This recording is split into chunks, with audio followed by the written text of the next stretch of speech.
Today's segment of Oh Brother is sponsored by Daviston Insulation. Visit them on the web at davistoninsulation.com to find out how you can reduce your energy bills by up to 30% and receive a tax credit in the process.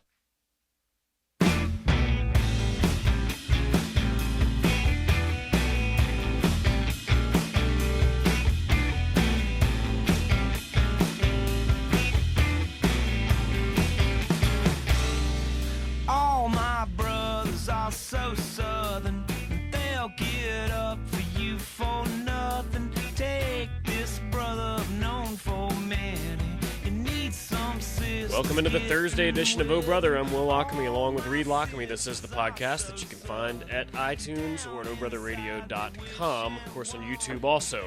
Reed, it's Thursday, which means it's time for Three's a Crowd. Three is a crowd. This is a guest we had recently, Will. And we had so much fun, we're going to do this again. Indeed, but this time on a Thursday, so where listenership is huge, because this is the type of guest we're having. Absolutely. We're going to bring back in Cole Cubelic. What's up, Cole? Not much, guys. How are you? Fantastic.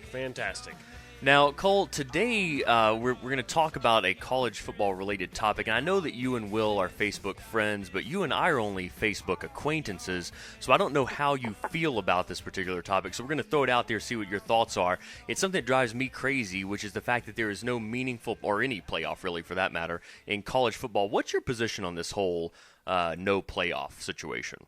You know, I'm probably going to surprise you guys.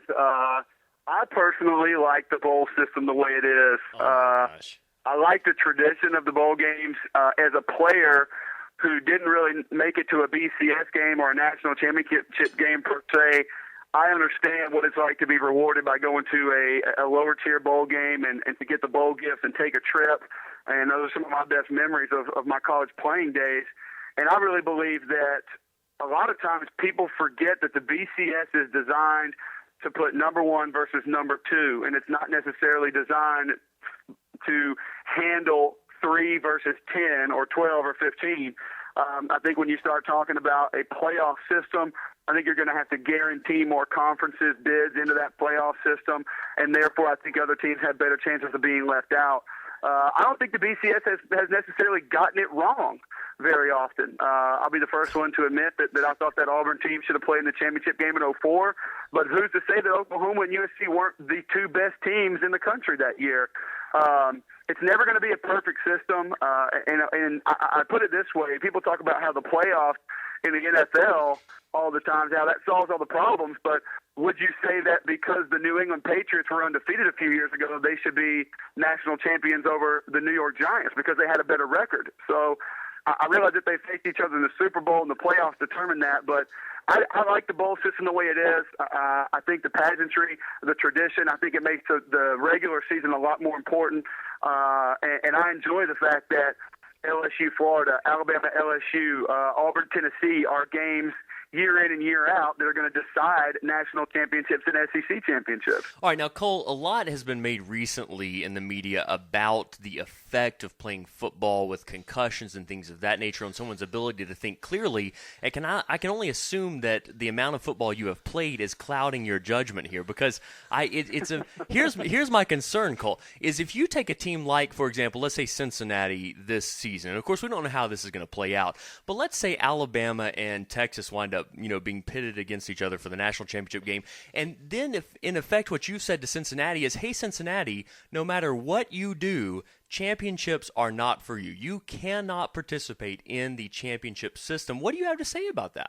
No, what we've said is, Cincinnati, you need to talk to some other Big Six conference schools, and you need to go on the road and try to play those schools, and then maybe we'll let you fit in to the Pac-10 teams and the SEC teams and Big 12 teams that are traveling to 80, 90, 100,000 seat stadiums week in and week out with the most passionate fans in college football, playing against teams who are undergoing NFL collisions on almost every play, every down of the season, whereas you're gotten off on the light foot playing against a little bit better than level high school talent for half of your football games, and you get 1 or 2 big games a year. Sure, you can get up for that. Look what Utah did against Alabama. Look what Boise did against Oklahoma a few years ago. A one-game scenario, in my opinion, should not designate your season as being one that contends for a national championship. The teams that do it 8, 9, 10 weeks out of a 12-week season are the ones that deserve to be there.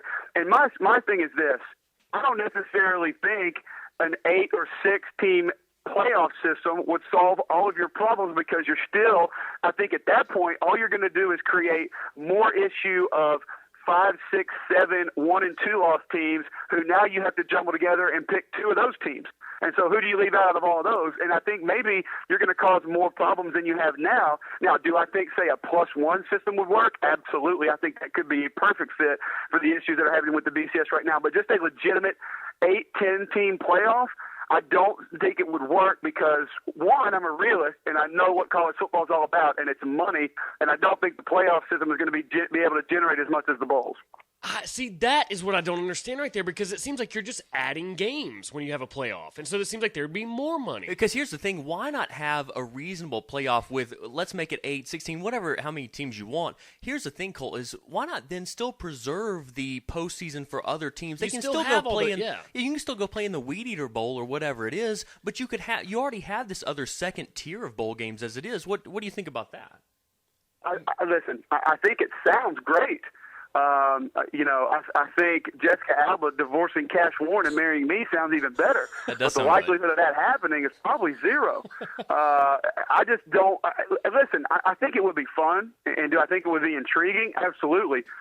My point is, I just really don't see it happening, so I'm not going to fall into this trap of, please, can we have a playoff system? I really wish we had a playoff. Oh, gosh, if we had a playoff, this team would be there. We'd be a 1 seed. They'd be a 6 seed, and we'd have such a good route to the championship game. If it's not broken, don't fix it. And I think it's really only been broken maybe 1 or 2 times out of the, 8, 10 years that we've had the BCS. So I don't have a huge problem with it. I don't see how these non-BCS conference schools, the Boise's, the Cincinnati's, the TCU's, I don't see how they recruit. I don't see how kids want to go there knowing, well, we just don't have a chance. Well, that's because only 20-something kids can go to Alabama and LSU and Texas every year. It's not Bear Bryant where they can recruit 150 kids in one signing class and just bring them in and promise them they're going to play, and then all of a sudden Mississippi State has no kids. They have to take walk-ons. So of course they can recruit. They're still going to play on TV. They're going to get exposure.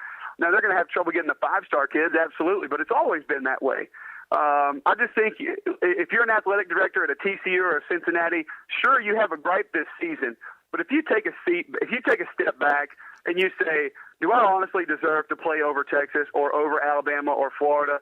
No. Now, if Alabama were to say lose to Mississippi State, Cincinnati runs the table, and Alabama beats Florida, and all of a sudden now you have to decide over Alabama, Florida, 1 loss over an undefeated Cincinnati, then you have an issue. But as far as right now, I would say let's see what happens. Let's see how it pans out, because Cincinnati might lose, Alabama and Florida might lose. You never know, and we might see TCU in the national championship game. You never know. TCU is higher than any non-BCS conference team has ever been in the BCS rankings right now, so we still have 3 or 4 weeks to pan this thing out. All right, Cole, last question I've got for you about this. I heard somebody earlier today lamenting the fact that, all these, SEC schools play these really weak, non-conference schedules, and it occurred to me, if you did have a playoff system where conference champions were, put into the playoff, then it would encourage schools, I think, to take on more substantial non-conference opponents. Don't you think? I mean, right now, a lot of schools don't want to play anybody that might beat them because 1 loss, and let's face it, you're basically out of the picture most years. What do you say about that? Yeah,